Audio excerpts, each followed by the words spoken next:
So hello everyone. তো আজকে আমরা মানে লাস্ট না, জাস্ট জেনারেলি আজকে লাস্ট টাইম যে আমরা বোর্ডে কিছু শিখবো। এরপর থেকে আমরা বিভিন্ন ধরনের উইং এর মডেল ডিসাইড করব। দেন সেই মডেলগুলোর মানে যে জিনিসটা যখন সামনে আসবে সেটা শিখে নেব। তো ইনিশিয়াল স্টেপ হিসাবে আমি লাস্ট কিছু জিনিস আজকে বলতে চাই। তো আজকে যে জিনিসটা নিয়ে প্রথমে আলোচনা করবো সেটা হচ্ছে আসপেক্ট রেশিও। তো এই জিনিসটা আসলে যদি একটা ফাইটার জেট হয়, তো ফাইটার জেটে 3:7 মানে লো অ্যাসপেক্ট রেশিও রাখা হয়। অ্যান্ড একটা বিভিন্ন কমার্শিয়াল প্লেন বা গ্লাইডার টাইপ প্লেনে 8-15 রাখা হয়। এই জিনিসটা এটা হচ্ছে লো, এটা হচ্ছে হাই, এটা হচ্ছে আর এটা হচ্ছে জেট প্লেনে রাখা হয়। যাই হোক, তো এটা আমরা নির্ণয় করবো কিভাবে? এর জন্য আমাদের যে জিনিসটা বুঝতে হবে যে এটা যদি একটা চারকোনা উইং হয় বা উইং অনেকটা এরকমও হতে পারে, বিভিন্ন প্লেনে আমরা দেখে থাকি বিভিন্ন রকমের উইং, বা একটা ফাইটার জেটের উইং হতে পারে। তো এইটার যে লেন্থ, এই লেন্থ হচ্ছে উইং স্পান।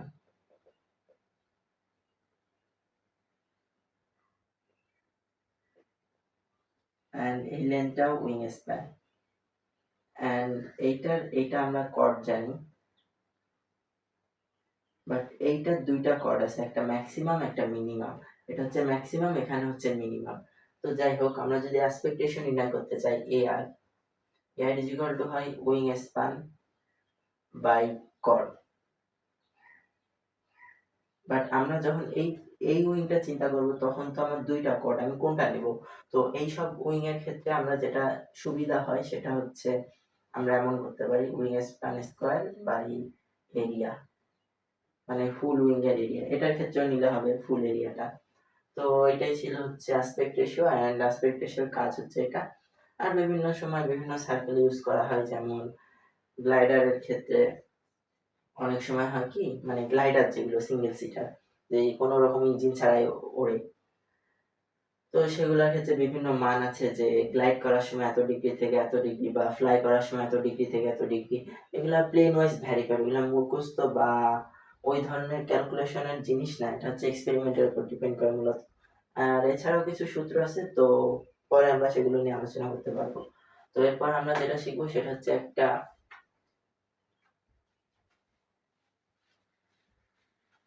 প্লেন কিভাবে ওড়ে। তো প্লেন কিভাবে ওড়ে শেখার জন্য আমরা কয়েকটা উইন্ড ফ্লো আঁকবো।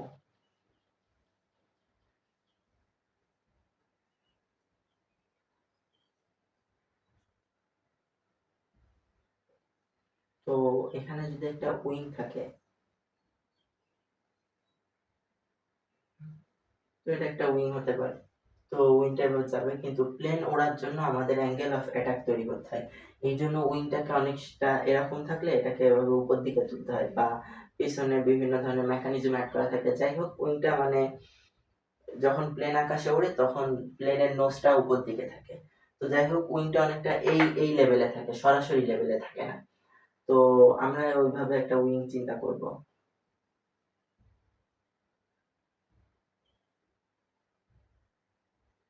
তো এটা যদি একটা উইং হয়,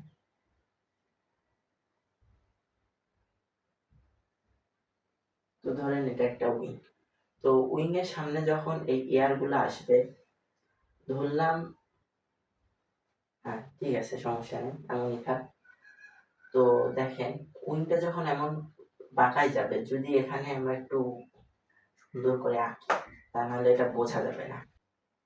তো ধরেন উপর দিক দিয়ে তিনটা বাতাস, আর নিচের দিক দিয়ে তিনটা বাতাস। তো দেখেন এখানে কি হবে, যখন উইংটা আমরা উপরে তুলতেছি উইংটা কিন্তু বাঁকাই আছে। তো এই জায়গার এরিয়াটা কমে যাবে না, এইখানে এরিয়া, মানে বাতাস তিনটার এরিয়া আর এই বাতাসের এরিয়া কিন্তু সমান ছিল, এই দুইটাই সমান ছিল। বাট উইং বাতাস যখন সমান পরিমাণ বাতাস দুই ভাগে ভাগ হচ্ছে, তখন উপরে দেখেন তো উপরে এখানে এরিয়াটা কমে যাচ্ছে না, এন্ড এখানে এরিয়াটা বৃদ্ধি পাচ্ছে। তো এইখানে আসলে মূলত প্রেশার ডিফারেন্স সৃষ্টি হয়। এখানে যখন এরিয়াটা কমে যায়, তখন ধরেন যদি আমরা 1 সেকেন্ড একটা সময় বিবেচনা করি বা 2 সেকেন্ড একটা সময় বিবেচনা করি, 2 সেকেন্ডে এইখান দিয়ে ঠিক যে পরিমাণ বাতাস পাস করবে এইখান দিয়েও ঠিক সেই পরিমাণ বাতাস পাস করবে। বাট এটা বড় এরিয়ায় দুইটা বাতাস যদি সমান বেগে পাস করে, এটা বড় এরিয়া হয় এখান দিয়ে বেশি বাতাস পাস করবে। সুতরাং এখানকার বেগের মধ্যে একটা ডিফারেন্স থাকতে হবে, যাতে একই সময়ে এখান দিয়ে যে পরিমাণ বাতাস পাস করবে এখান দিয়েও সেই পরিমাণ বাতাস পাস করবে। তো এখান দিয়ে যদি দেখা যায় একই সময়ে 10 লিটার বাতাস পাস করে অ্যান্ড একই সময় এখান দিয়েও যদি 10 লিটার পাস করে, তো এখানে কম জায়গা থাকায় খুব জোরে বাতাসটাকে ওই দিক যেতে হবে, আর এখানে বেশি জায়গা থাকায় আস্তে আস্তে গেলে হবে। তো এখানে সুতরাং ভি এর ভেলোসিটির মানটা কম থাকবে অ্যান্ড এখানে ভেলোসিটির মানটা বেশি থাকবে। তো এটার সাথে আসলে প্রেসারের কি সম্পর্ক? বার্নৌলির একটা প্রিন্সিপাল আছে, প্রিন্সিপাল অনুযায়ী হচ্ছে ইকে মানে হচ্ছে গতিশক্তি যেটা বা স্পিড এনার্জি, আমরা এটাকে স্পিড এনার্জি বলতে পারি। এটা আসলে মূলত প্রেসার এনার্জি কি বলা যায় একটু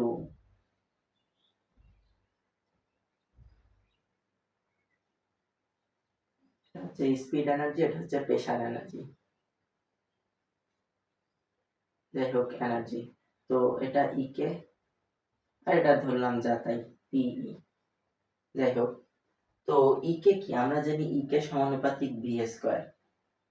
তো এখানে যেহেতু ভেলোসিটি বেশি তাহলে এখানে ইকে বেশি, আবার এই দুইটা হচ্ছে কনস্ট্যান্ট, এই দুইটা যোগফল সিওএনএসটি কনস্ট। তাহলে যখন আমার ইকে বৃদ্ধি পাবে অর্থাৎ এখানে যখন ভেলোসিটি বেশি তখন এখানে ইকে বেশি, আর যখন এখানে ইকে বেশি তখন এই প্রেসার এনার্জি কম। তাহলে কি পেলাম? এখানে আমরা প্রেসার এনার্জি কম পেলাম, কারণ এই ভেলোসিটিটা high, then K E high, and K E high হলে প্রেসার এনার্জি লো, এই সূত্র অনুযায়ী। অ্যান্ড দেন একইভাবে ঠিক উল্টাভাবে এখানে যেহেতু ভেলোসিটি কম, ইকে কম, সুতরাং এখানকার তুলনায় এখানে প্রেসার এনার্জি বেশি। তো দেখেন একটা জিনিস আছে, ধরেন এই ডাস্টারটা এখানে আছে, আমরা এটাকে নিচে দিয়ে প্রচুর চাপ দিচ্ছি, উপরে চাপ কম, এটা তো এমনিতেই উপর দিকে উঠবে। এটা বেলুনে গ্যাস ভরে দিলে বেলুনটা উপর দিকে ওঠে কেন? ওটা ঠিক যেভাবে ওঠে এটাও অনেকটা সেম কাইন্ড অফ আমরা ওভাবে চিন্তা করতে পারি। তো এটা ছিল একটা প্লেন কিভাবে আকাশে ওড়ে। তো এরপর একটা জিনিস লাস্ট শেয়ার করবো যে জেনারেলি এই কাজটা করতে হয় না কখনো।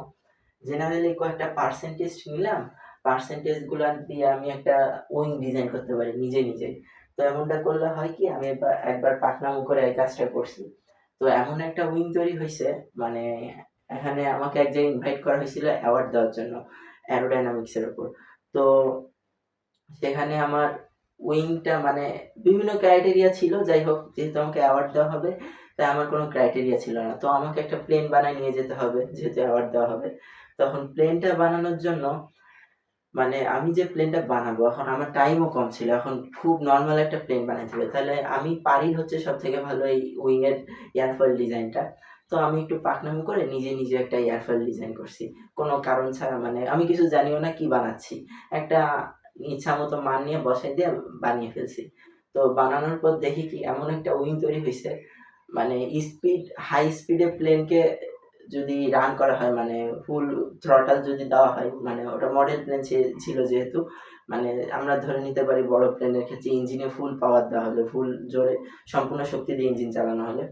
তো আমার প্লেনটা হচ্ছিল কি স্টল করতেছিল ফুল স্পিডে, যদি চালানো শুরু কর, ফুল স্পিডে যখনই চালাতে চাচ্ছিলাম তখনই দেখি প্লেনটা স্টল করতেছে। তো পরে বুঝলাম যে আমি ইচ্ছা মতো মানে হচ্ছে এয়ারফয়েল ডিজাইন করছি দেখে এমন হয়েছে, কোনো রিসার্চ ছাড়া। আসলে এয়ারফয়েলগুলো বের করা হয় বিভিন্ন রিসার্চ করে, আমাদের গুগলে বিভিন্ন সার্চ দিয়ে বিভিন্ন ধরনের আমাদের প্রয়োজন অনুযায়ী এয়ারফয়েল খুঁজে রিসার্চ করে কিছুটা এয়ারফয়েল ডিজাইন করা উচিত। এমনি একটা ইচ্ছা মতো মান নিয়ে করলে এগুলা ভুল হয়। তো আমি একটা সীমা আছে, এই সীমার মধ্যে কাজগুলো করলে সোজা হয়। সীমাগুলো আমার মুখস্থ নয়, আমাকে একটু দেখে দেখে বলতে হবে। যাই হোক আমি এটা আপনাদের বলে দিচ্ছি, আপনারা এরকম নোট করে রাখতে পারেন, নিজেরা ওই মানগুলা বসায় বসায় নতুন নতুন এয়ারফয়েল ডিজাইন করে উইন্ড টানেল টেস্ট করলেন, টেস্ট করলে কি হবে বিভিন্ন ধরনের নতুন নতুন এয়ারফয়েল আমরা পাবো। তো সেই জন্য দেখি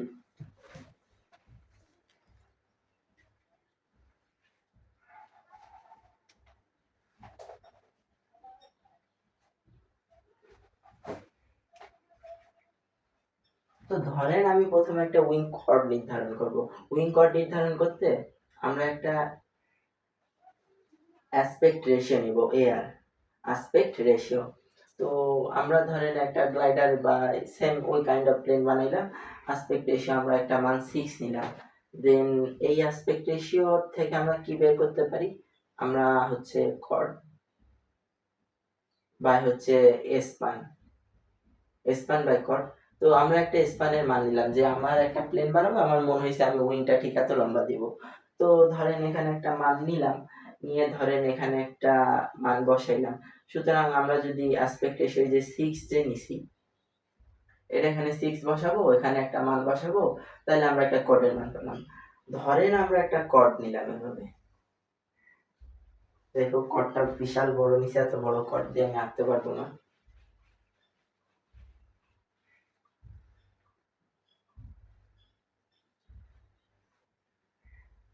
আবার কি আরেকটা এখানে ইকুয়েশন আছে, ওটা এমএসি বলে। এমএসি জিনিসটা আমরা পরে শিখবো।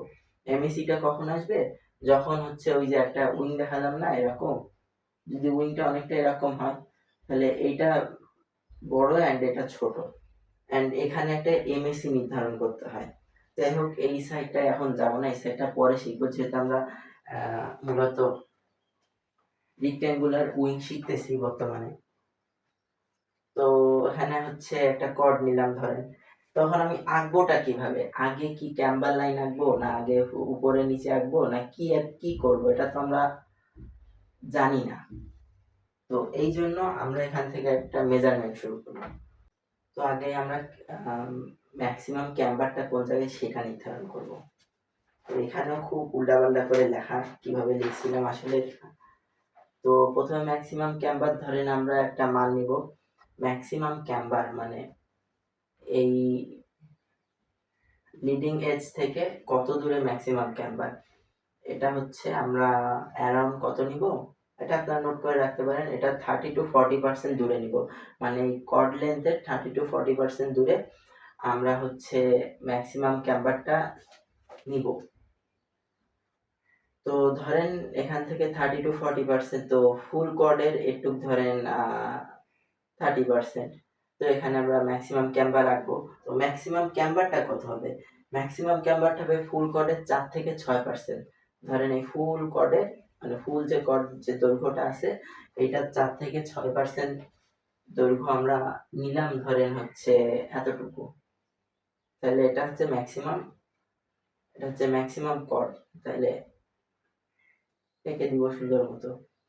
ম্যাক্সিমাম কর্ড বলতে কি, এখানে সর্বোচ্চ উচ্চতা কর্ড লাইনের। তারপর কর্ড পেলাম, কর্ড পাওয়ার পর হচ্ছে আমরা যে জিনিসটা নিব সেটা হচ্ছে, এখন আমরা হচ্ছে ম্যাক্সিমাম থিকনেস নিব।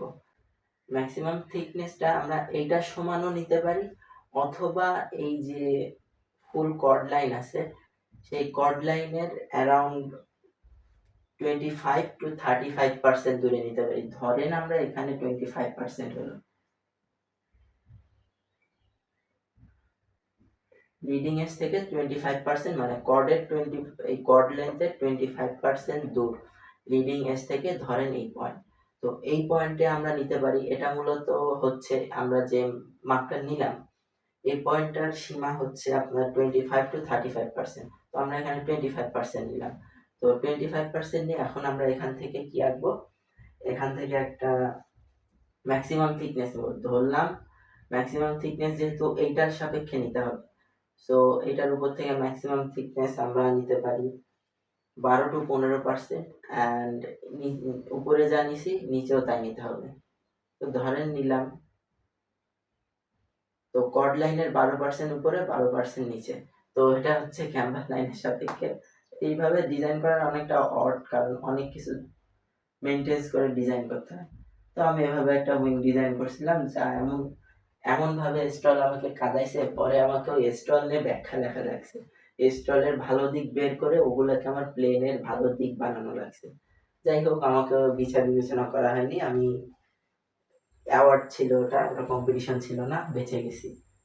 তো যাই হোক, এটাই ছিল আজকে। তো এর পরবর্তীতে আমরা শিখবো বিভিন্ন ধরনের রিসার্চ বেস কাজ শিখবো। আর এখন আমি যে কাজটা করছি মূলত, সামনে আমার ইচ্ছা আছে রকেট নিয়ে কাজ করার, তখন আমরা রকেট বেসড অনেক কিছু শিখতে পারবো। তো দেখি সফল হওয়া যায় কিনা। বাংলাদেশে প্রথমবারের মতো চেষ্টাটা আমি করে দেখব। তো আজকে এই পর্যন্ত, সবাইকে ধন্যবাদ।